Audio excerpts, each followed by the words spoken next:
Bonjour, je m'appelle Alban Benoît, je suis agent de développement à la Fédération de Seine-et-Marne pour la pêche et la protection du milieu aquatique et je vais vous montrer aujourd'hui comment pêcher au lancer en milieu urbain. L'action de pêche se décompose en deux phases. La première qui correspond au lancer du leurre et à son placement. La deuxième qui correspond au ramener du leurre ou l'animation, comme on préfère. Pour lancer un leurre, il faut garder à l'esprit que ce n'est pas le bras qui va travailler, mais la canne. Donc, pour lancer un leurre, on commence premièrement par prendre le fil dans l'index pour le plaquer le long de la canne et ainsi donc bloquer le fil et éviter qu'il se dévide de la bobine lorsque je désengage l'arceau de pick-up. Vous présentez votre canne à pêche donc à hauteur de l'épaule avec un angle rappelant donc 10 à 11 heures. Donc je vais imprimer un mouvement vers l'avant, donc un mouvement qui devra être progressif pour une accélération plutôt rectiligne.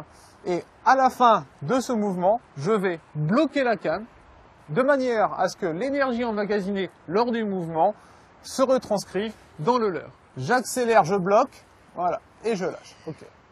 Ensuite, il ne me reste plus qu'à fermer le pick-up et laisser mon leurre tomber jusqu'au fond.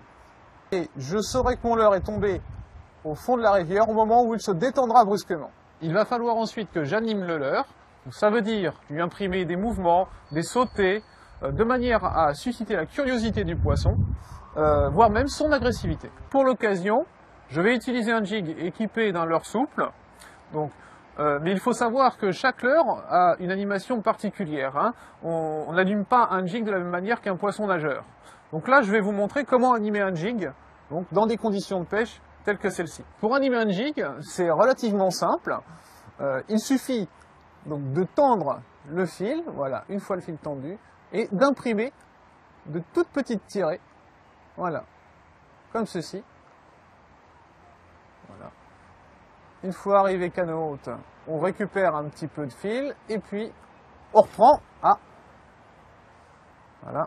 Alors le geste que je viens d'opérer est un ferrage, c'est-à-dire que j'ai senti au bout de mon leurre quelque chose qui éventuellement pouvait avoir attraper mon leurre, donc on appelle ça une touche, et donc j'ai pratiqué un ferrage. Le ferrage, c'est l'action donc d'accrocher le poisson et de s'assurer qu'il ne se décrochera pas.